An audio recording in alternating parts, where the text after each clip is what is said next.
Welcome everybody to another episode of Absolutely Fabulous. It's episode 41. Today we're going to be talking about a Broken Hill man jailed for very distressing animal abuse on social media. And when people move into a farm and feel the need to move in next door to a farm and feel the need to complain about what's happening on the property next door that they knew was there in the first place when they purchased their home. We had a question sent through. They said, we've heard a lot about drought and flooding preparation for family farming strategies, but what about the coast when they experience changes in the ocean conditions? And this was accompanied by the video, by a photo on Facebook about the ocean currents, how they've changed after the 7.1 magnitude earthquake last week. And we've also got some UFO sightings, and it will come as no surprise to people that they are in Queensland and New South Wales, not Western Australia or Tasmania, but I personally think there could be a little bit of a Bundaberg rum involved in that, but we'll chat about that shortly. And last but not least, the wisest farmer in Maroochydore sells their property for $93.5 million. Yes, they held out for as long as they possibly could, that family. So it'd be very interesting to see. Well, obviously it's not going to be a farm because you like farming's profitable, but it's not that profitable, especially in the middle of what is now a big suburb. So let's get into it.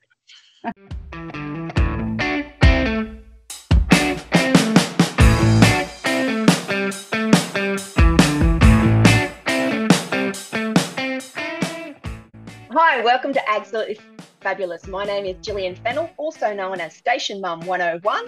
I love everything about agriculture, especially the people and especially communicating about what makes Australian ag so special. And I'm Katja Williams, a beef, cattle and cropping farmer, and I love all things ag, and I'm also known as the ultimate farm wife. Together, we are absolutely fabulous, and we are talking all things agriculture beyond the headlines. And we can't wait to give our opinion to you, and we hope you enjoy it. So let's get into today's episode.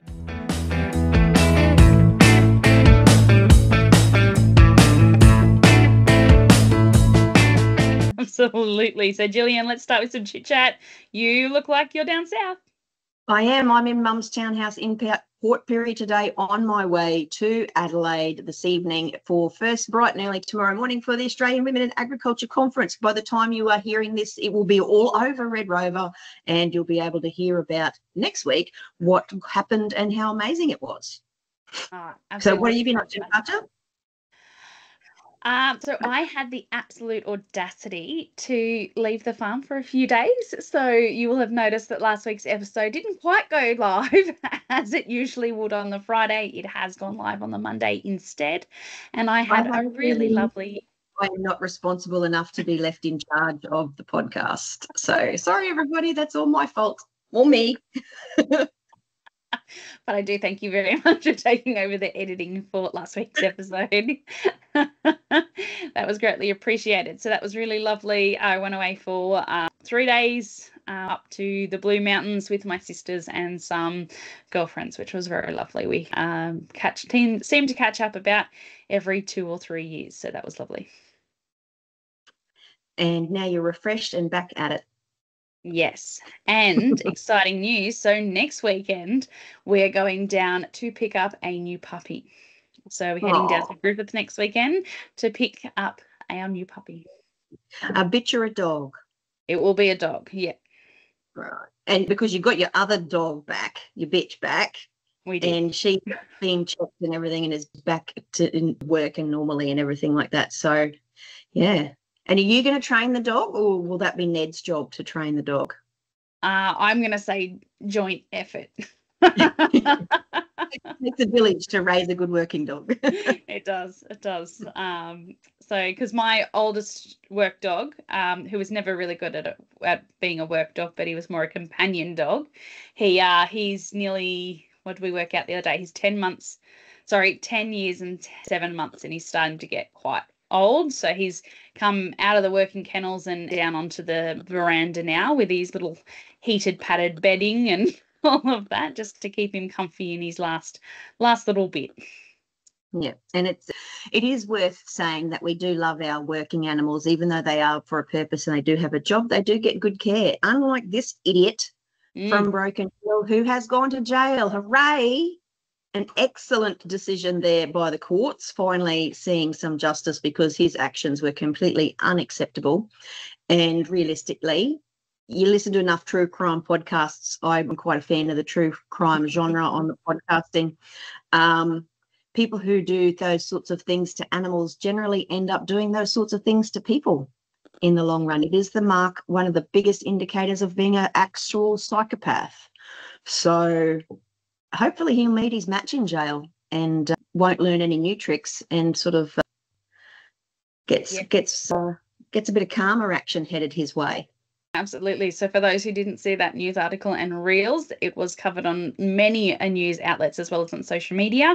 In short, the magistrate has sentenced a 20-year-old Broken Hill man to 14 months of imprisonment with a non-parole period of 6 months for animal cruelty. I believe he pled guilty to over 5 animal cruelty related charges. Yeah. And, yes, good on him for admitting that he'd done the wrong thing and pleaded guilty. And this is my concern, though, like just throwing him in jail, like, yes, he needs punishment, but is there going to be any like psychiatric assessment and care given to him? Because we don't want him to leave jail and then pick up where he left off and then escalate to people. And we do know that animal abuse is one of the biggest hallmarks of being an actual psychopath who does then go on to actually murder people and become serial killers and whatnot. So is that going to happen as well? Given what I know about our justice system and our corrective systems, probably not. So, yeah, it's going to be an interesting one. Don't give him a job when he gets out, guys, like on a remote area. This is, I know people deserve a second chance and rehabilitation and everything else like that. Jesus Christ. Some people can't or shouldn't be around other people. Yeah, absolutely. Yeah. And considering one of his more well-known crimes was the fact that he attacked an adult kangaroo, which was filmed and shared online, where it shows him actually cornering and attacking the kangaroo, punching it multiple times to the head, and then spearing it into the ground. Yeah, and it's it makes you wonder, like, where, and this is like, I don't know his background or his family or anything like that, but like, what happens in your brain to make you think that, one, that's an acceptable thing to do, and two, a really great idea would be to film it and put it on the internet? Like, seriously, don't abuse animals for a start. Like, we don't need to say anything else. Just don't do it. It's not necessary. And I think for our urban listeners, many of you and many country people as well see kangaroos in zoos or nature reserves, and they're quite docile and they're used to being around people. Kangaroos who are in the wild, who are on farming land or reserves or anything like that, are not used to people. And I think there's the difference, because they're a very dangerous animal. They can actually have very powerful tails. They can actually stand up on their tails, lift both feet, and they've got massive nails, and they can actually split you straight down the middle. So you don't actually want to go and try and pat one in the wild. They can also headlock you and do all sorts of damage to you. So don't approach kangaroos out in the wild. Yeah, and kangaroos do kill a lot of dogs. So if you are walking on a nature reserve, keep your dog on a lead. One, because they're spreading their dirty dog disease, which wild animals aren't used to encountering all around the countryside. And two, it stresses wild animals out to be chased by dogs. And three, because your dog is then at risk of catching wild animal diseases or by being attacked by a wild animal. So, yeah, keep your dog on a lead if you're wandering around the bush and this is the difference. Working dogs who have really good recall and are used to seeing those sorts of things, it's not that, it's their job. They know what to do, et cetera, et cetera. If you're taking Bubbles, your Pomeranian, for a walk down the park and it sees a kangaroo, dogs are dogs. They'll want to chase, and it will stand no chance, to be completely honest. It'll be gone into the bush forever and a day. So keep your dog on a lead. Be a responsible pet owner. That's what we love to see. Yeah, right. Kangaroos also carry ticks and all sorts of other things, so that can then end up on your dog. We don't want those sort of things coming together. We want to keep domestic animals over here and wild animals over here, unless it's unavoidable and absolutely necessary. So everyone's got to do their work to, keep everything in their right areas. Yeah, absolutely. Right. And this is an interesting thing because this goes into our next topic. Yep. You got your little dogs and you move to a farm. Mm-hmm. Your dogs start chasing the neighbour's sheep, and then one day your dog doesn't come home. Yes. Oh, I wonder what could have possibly happened there. We've covered this on the podcast before as well.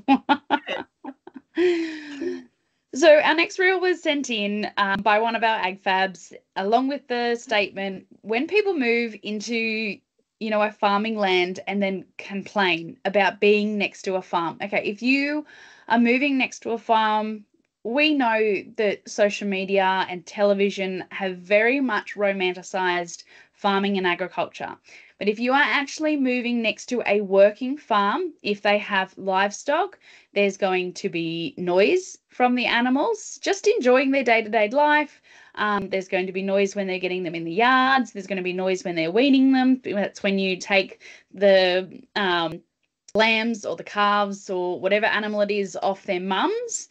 And there's about a week where they're quite noisy when you're weaning, and that's because they're calling for each other, and then it all settles down and it's all okay. Now, it is very important to do that weaning process, because otherwise, though, the calves or the lambs are going to pull their parents down into really poor condition. And if there is feed available, those animals need to be converting to the feed. They need to be non-reliant to their parents. And when you're pulling them off, they are of an age where they are able to drink water themselves, eat and process food themselves. They're already doing that in the paddock. We're just removing the milk. So it's the same as when you wean a baby.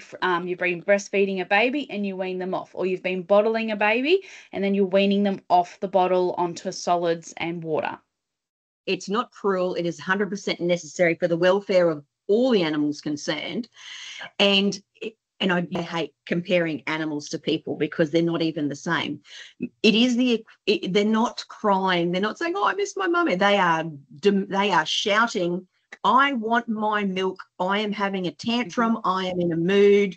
They're not crying. They're not distressed. They just want, because they don't. Animals aren't like us. They don't have the same sort of attachment and those sorts of things. Yes, they like to be with their mother because that's their herd mentality. They feel safe.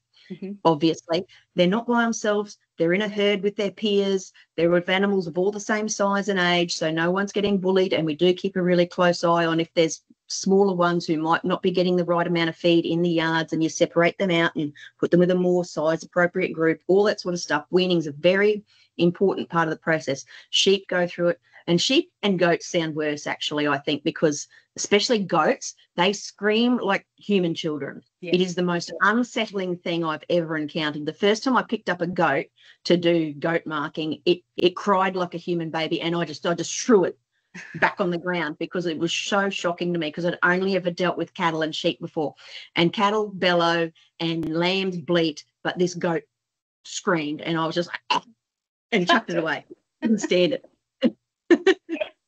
Absolutely. There's also when we have to plough to be able to put the crops in, sometimes there's some dust. If we are spraying for whatever it is in our cropping or in our pastures, you can get some drift. But as we've covered previously on the podcast before, the drift is very minimal because we're doing it under certain conditions. We're not going to do it when the wind gets too high. We're not going to do it when the dew point gets too high. Like, it is very specifically done for maximum penetration of the plants in the soil, but also we don't want to waste that because that's wasted chemical that we're paying for. So it is kind and considerate to let your neighbours know before you spray, but as we know in certain cases that it's not always done. So if you are new to moving into a farming community, you're not used to it, have a chat. Sit down and chat with your farmer next door and just say, "Hey, I'm new to this. I'd really appreciate if you give me a heads up before you do something," particularly if you're not used to putting something on the line and then looking up and seeing they're ploughing next door and you don't want dirt on your washing. Yeah. Just tell whoever's next door, say, give me a chance to get my washing in off the line before you start. Just flick me an email the night before, or give me a ring. And that's, and it is the same as when people buy a house next to a pub or something. Like, that pub could have been there for 100 years. Yeah. And then you buy a house and you're like, you don't like the fact that on Friday and Saturday nights they've got live bands and stuff. Well, guess what? That's tough shit for you. The pub was there already. It was already there. Like, it's on you. You are buying into something that already exists. It's like living next door to KFC and then complaining about the smell of the fryer. Like, it was already there.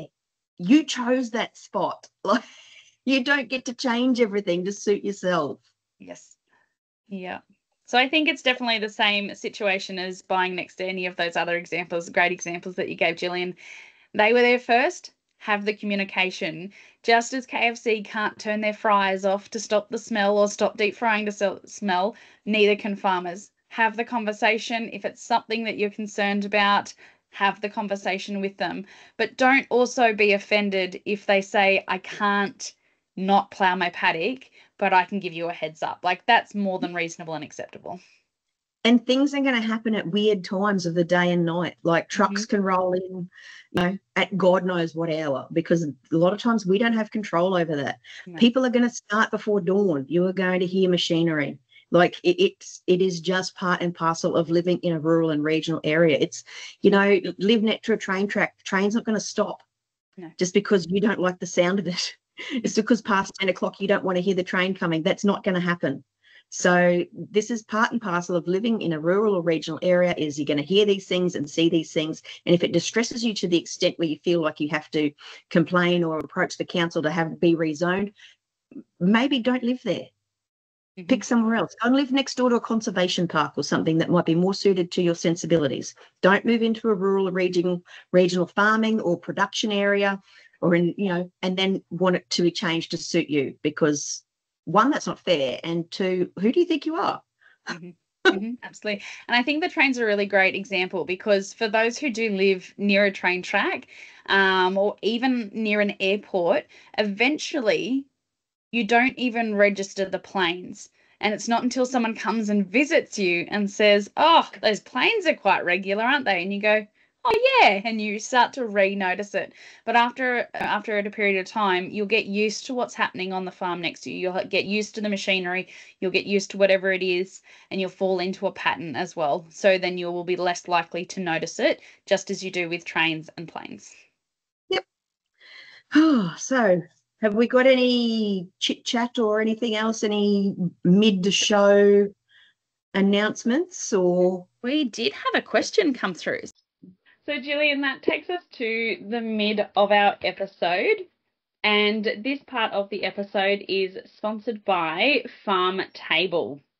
So thank you, Farm Table. Farm Table now hosts our podcast page, our landing page.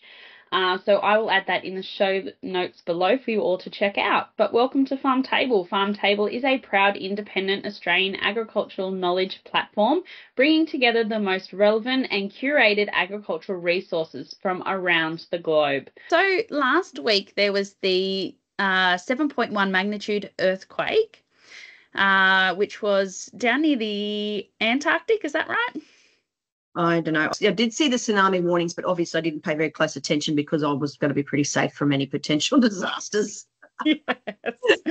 So we got sent an image which had the projected tidal changes and tsunami warnings. And this time, I think it was in our media so much because Tasmania and New Zealand and part of our coastline was potentially susceptible to these tsunamis and change in ocean tides. So the question we got sent through was, we hear a lot about drought and flooding, but what are farmers' strategies that coastal farmers can do when they experience the impact of change in ocean conditions? And then the image was sent through as a reference. To be completely honest, I don't know a whole lot about aquaculture or coastal farming. It's not something I've written. My brother does work at a prawn farm. Their biggest concerns are cyclones and flooding events. Yep. Because obviously they flood the prawn ponds and the prawns will go out to sea, which is a big thing. a bit of a disaster, and it changes the pH balance of the prawn ponds, and then you have mass deaths or algae blooms or those sorts of things. So yeah, they're the sort of management things that they have to be concerned with. And I guess I have a lot of empathy, I think, for fisher people, come from a pastoral perspective, because technically we don't own the land where we farm. Fisher people don't own the sea. You're giving a license to, do a certain thing. But I don't think we give fisher people and aquaculture enough support when these sorts of things do happen. The algae bloom in South Australia is a really good example. No one has any control over that. It's a natural disaster, but it's taken them so long to get the support they need. Yeah. And it's we just, again, it comes down to the fact that our government doesn't take food production seriously enough. No. And they never think forward. They never think, okay, we've had this disaster. What's going to happen next time? Let's get a plan in place now so we don't have to waste time and energy in reinventing the wheel next time. Like we say it all the time, that the worst time to plan for a drought is when you're in a drought. Yeah. You should be planning for a drought when seasons are good, because they're going to come again.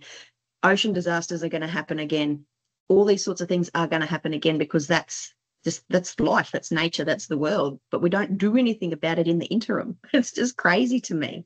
Yeah, absolutely. A few months ago when I went to the I can never remember the name of it, the Business Resilience Program conference, the alumni conference, there were 2 different oyster farmers there, and they were there because their oyster farms had been flooded and the salt water ratio had changed. Fresh to salt water ratio had changed and all their oysters had died.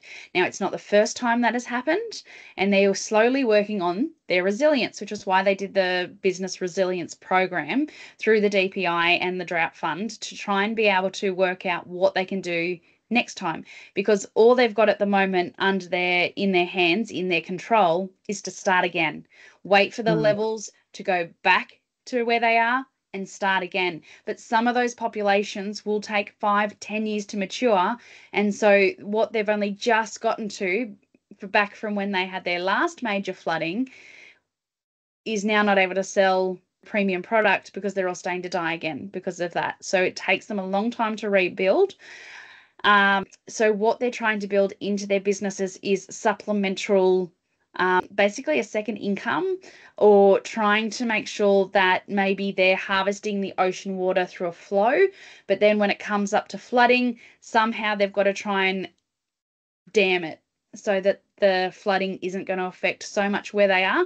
But that doesn't work if they're in estuaries or if they're where they are, depending on their license, if the council isn't going to cooperate with them, or if they don't have the subsidies or the dollars to be able to pay for some of that infrastructure. Like someone might say, yeah, no, that's no trouble, but you've got to put in the infrastructure and pass it through council. Some of them don't have the time, the money, the resources to be able to do that, because for many, I don't know if it's been done before. And this comes back to the policy disconnect that we're seeing at sort of the upper echelons of like advocacy and that sort of thing. We are told repeatedly by the government, be more sustainable, be more resilient. We're not going to bail you out of every bad thing that happens. And we also don't expect that to happen. Like we have to have certain resiliences built into our businesses. That's part of being a proactive business. Mm-hmm. On the other side of that, government wants our product to sell overseas. We're a net exporting nation. They trade on our reputation of being excellent, clean, green food producers to build up Australia's profile and their, I guess, to sort of make a big man of themselves when they head overseas on trade delegations, to make ourselves a premium producer, all that sort of stuff, to get to improve trade outcomes and that sort of thing, all that sort of stuff. The policy disconnect comes from, we want you to do it. The government says, we want you to do all this. And we say, okay, so well, now we need to build a dam. Oh, no, you can't do that. Yeah. Because you need Aboriginal heritage clearance. Even though you've been farming there for 150 years, you need Aboriginal heritage clearance to now do something which is part of your day-to-day job. You know, you have to have a water harvesting license because you might affect something else that's happening, even though we've been doing this thing on this piece of land or in this area for 100 years. We've been doing these things. We want to be able to build the infrastructure to be more resilient. We don't want the country and the average taxpayer to be footing the bill for things that we should be doing as part of our business, but we're not allowed to, because policy being made by people who never have to feel the effects of this because they are privileged and live in the cities They are the ones making rules for us to adhere to, that drives up the price of food, that reduces our resilience and makes us not, it causes more environmental damage in the long run, because because when a disaster does happen, it's not contained. It just decimates everything in its path, instead of being able to, have infrastructure, have the right processes in place, be able to farm in a way that is sustainable and resilient. Policy says, no, you can't do that. Yeah. So we need a change at the very, very top. And the voters and any urban listeners we have, you are part of this. You need to say, if they say, oh, we want to protect the environment, okay, cool. We want to protect the environment too, because we live in it and we're part of it and we see it every damn day. Take our word for it when we say doing this thing is not going to decimate the environment any more than not managing it. Yeah. Because we are in it, we live in it, we see it, we do it every day. Don't take the word of someone who's never lived in that region. And I see this a lot in Central Australia. Like, I know you can't build a dam on your 1 million acre property because it might affect something downstream. Downstream where? Yes. Like, there is no downstream. The stream ends. Like, it's still on my place. Even if it does go through onto the neighbour, it is realistically, people don't understand the size and the scale of Australia. Even in your neck of the woods, Katja, you can do stuff on your block that is going to have no impact next door. Yeah. And people don't comprehend the size and the scale. So when the Australian Conservation Foundation looks at, oh no, they've cut down 10 football fields worth of native vegetation to, do whatever, build a paddock or whatever. Okay, the property is 10,000 football fields big. Yeah. So have some concept and take our word for it, because we don't want to wreck everything. We don't want to destroy everything. We live here. And I think it goes back to what we say time and time again, and that is, we are not going to do something with our farmland and our business. We are the custodians of this farm, and we have been for generations, or even if you haven't been for generations, you're looking after the farm, you're looking after your business, and you're not going to do something that's not sustainable. Because if it's not sustainable, you're not sustainable, and you're not going to be able to farm, and you're not going to be able to, your next generation's not going to be able to farm it. So why would we do that? And it's, we wouldn't. It comes into public health and safety. Australia catches on fire pretty regularly, right? Because that's the nature of our country. People will say, oh no, you can't clear a decent fire break around the town because of all the native creatures. Okay, then watch them burn. Yes. Fire breaks, the amount of land you're going to remove to make a decent sized fire break, or millions and millions of acres, devastation, because you didn't want to sacrifice maybe 200 acres of land, of trees or whatever. Okay, so watch tens of thousands of acres burn to no point of no return. We are land managers. That is our job. Let us manage it. Yeah, absolutely. Now, I did go back to my good old textbooks for this next little bit, which is circling back to the question. So for those who are building farm resilience, if they're new to the coast, whether you are farming it or living there, because I believe the question came from a non-farmer. So what they're going to do is similar to what we might do when it floods here. So you're going to do raised infrastructure. So if you're in an area which does flood quite regularly, they're going to use raised infrastructure. So sometimes you might be driving through, and where they've got something, whether it's their yards or their tanks or their pumping stations or anything like that, you're going to look at it and go, that looks really weird because it's raised, but it's probably on a floodplain or somewhere where it floods quite regularly. So it's been raised up. So you're decreasing the risk of damaging that infrastructure, those pumps and that technology. They're also going to probably put in different fence lines. So you might see a different change in fencing structure and materials. They can also make sure that they're making roads a little bit more durable to the wet weather. So what they're going to use in their ground surfacing will be very different, and the time and effort they put into their runoffs and raising the roads is going to look very different. they're going to move stock. So when we get flood warnings here, we make sure that our stock are not in the paddocks where the creeks or the rivers run through. So you're going to remove them from those paddocks. You're going to put them up somewhere higher. So that's what people from the coast will be doing. They will be moving their livestock when they can away from the ocean, so that if they get a king tide, it's not going to take them, or if there's a tsunami, they're not going to take them. And so, but then you've got places like in Taree, when it flooded, some of them weren't able to move their livestock high enough because there was no land capacity left for them to move, and some of them didn't have the warning to move them either. And that with floods, you can calculate, and you can say, okay, well, we're expecting this many meters of water to come down. It's going to raise up to this level. But until it gets there, you don't actually know. Yeah. Funny story. I know a bloke who bought a jet ski on the station account, and the tax office said to him, because it's in Central Australia, they said, why have you bought a jet ski? That is ludicrous. He said, no, it's completely legit. It is so I can shift stock. Yes. And when the floods come down. And they had to agree with him because animals are pretty dumb. You'd like to imagine, right, that they go, their animal senses go, oh, flood's coming down, I better move to higher ground. Not always. Some of them are pretty stupid. And they go, then next thing you know, they're belly up floating out into the ocean.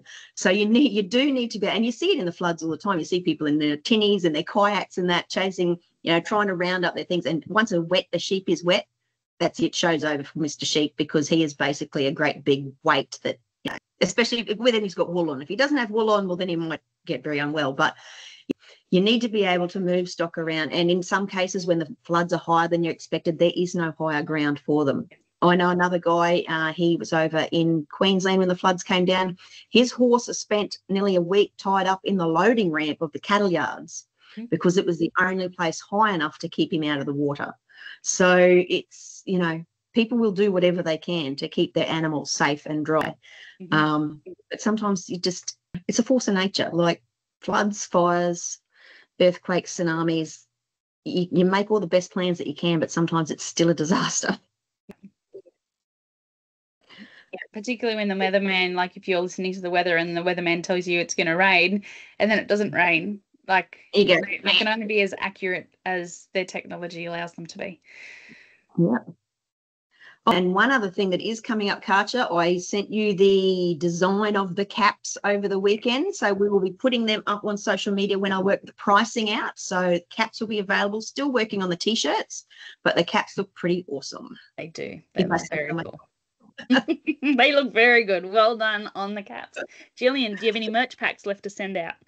I do. I've got 5 left. We had one of our 80 favourites contact me over the weekend. I have it in the car ready to drop off into the post box today when we go back down to the op shop. So, Sally, if you're listening, I did send you a message, but now you get a shout out on the podcast as well. It will be definitely in the mail today. God knows how long it will take to turn up. But we do have 5 merch packs left. If you want one of those, just drop us a message and spread the word about how awesome we are, and I will pop one in the post for you. Yeah, absolutely. Love that very much. Now heading into topic 3. So a UFI sighting was reported in New South Wales and Queensland. We were sent a video. I believe it was covered on all sorts of news outlets. Gillian, you thought some Bundaberg rum might have been involved? Yeah, look, my husband Mark, he grew up out in Boulia, right, and that's Min country. So he was not concerned, and because he used to see Min lights quite frequently as a child. I've never seen one. Apparently, they're the most freaky, eerie thing you can possibly imagine. So I don't really want to see one. He's got some pretty horrifying stories about Min lights when he was a kid, about them like coming up to the house and dad shooting with a shotgun and all that sort of thing. And I don't think I want to see one. Who knows what happens in space and in the sky? I don't think we really know. I think if your first thought is when you see something that's sky to go, just like, oh yeah, that's definitely a UFO. Stop going on the internet It's probably a good place for you to stop looking in random Facebook groups. I really don't think it was a UFO. It could have been a natural phenomenon. It could have been a sort of aircraft or a weather balloon or any of those sorts of things. I don't think there is a big conspiracy hiding UFOs, the presence of extraterrestrials from the rest of us on Earth. I don't think that's happening. You know, I could be wrong, but balance of probability says I don't think so. For anyone who does want to see what a min min looks like and maybe draw parallels with it, the museum is so creepy. Like it's really worth going because it's fascinating, but it's creepy. If you're someone who doesn't like scary movies or thrillers, maybe don't go to the museum either, because I know some people have not slept afterwards. But min lights are something that happens in Australia quite regularly, particularly along that area. There are lots of theories about whether they are gas bubbles, whether they are spirits. You know, depends on your culture, depends on your beliefs. Lots of research into it. What does Mark reckon they are? Well, he's heard a lot of theories. One is that they're a bioluminescent owl. So an owl that like glows in the dark, which is what drove his father to shoot one with a shotgun, but actually that had no effect. It dissipated and then came back together, and then everyone decided we don't need to be involved with this anymore. We'll go back in the house and shut all the doors and windows. But an interesting story. Mark's grandfather had a couple of large properties out in the middle of Central Australia. And he had a large camp of Aboriginal stockmen. And this is back in the day. So, like, they'd been camping out and working cattle on horseback for their whole lives. When the first satellite was launched, back, I think it was in the 60s, they were all out in the stock camp. And the Aboriginal stockmen were laying in their swags, as they do, and they're laying around the fire and they're talking and they're watching the sky. They saw the satellite. They knew it didn't belong there, couldn't explain it, packed up and went home. They were terrified because obviously news doesn't like reach outback Australia very often. Like, they had no idea what it was. They knew it wasn't a shooting star. They knew it wasn't an ordinary star. They were completely terrified by this thing that was in their sky that they were very, very familiar with, had seen their entire lives, moving in a way that they couldn't determine or explain. And they said, nah, that's got to be some magic. We're packing up and we're not staying out here anymore. So, yeah, it's what you can see out there and what you get used to. And then you see something that doesn't belong. It's a very eerie feeling. Very interesting. So send us your theories this week, because we'd love to know what you think it was, and if you've got any min stories, because that's pretty cool as well. Very cool. So to finish up, we thought we'd finish on a bit of a fun article. So the wisest farmer in Maroochydore, he has held out and he has sold his little farm for $93.5 million.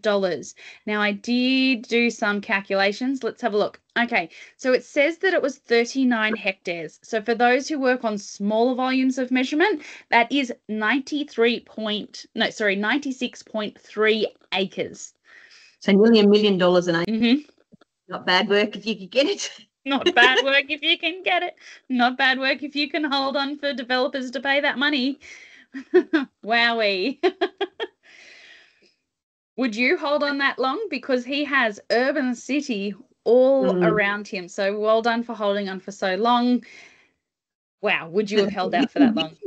The conviction you must have, because I'm assuming that developers have probably been approaching him for probably the last 30 years. To be able to hold on for 30 years in the face of some pretty ordinary conditions and pretty ordinary land prices, to go, no, I'm going to keep farming, no, I'm going to keep farming, no, I'm going to keep farming. Like that is the courage of your convictions. But, you know, he is a farmer, so he'll probably just go and buy another farm and keep farming until it's all gone. So yeah. I wonder if he's got a succession plan in place. Well, if he's listening, I'd love to know.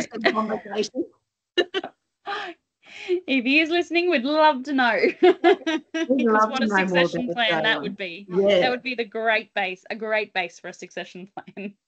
Yeah, because literally just split it up. We could, you know, unless he's like got a gazillion children, everyone could have their own farm out of that. A reasonably modest farm. But yeah. But in a way, though, it is sad. It's like it's literally the end of an era. Yeah. It is the last productive land in an urban landscape, you know. I wonder how many complaints he got from all the neighbours. I don't even know what he farmed there. Probably if it was me and I was elderly, I would have just kept not farming there out of spite.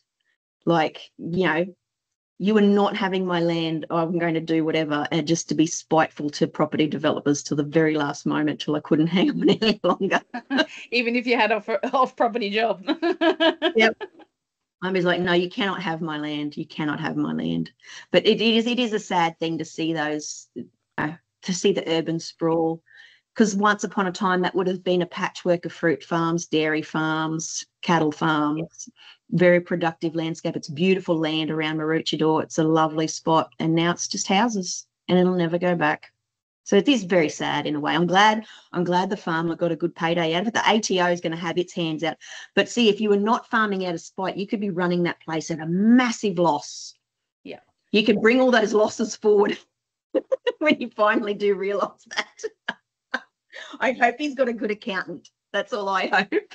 Yeah, maybe that's why he held out for so long. He held out until he could maximise it and decrease the amount that other people would take for it. Yep.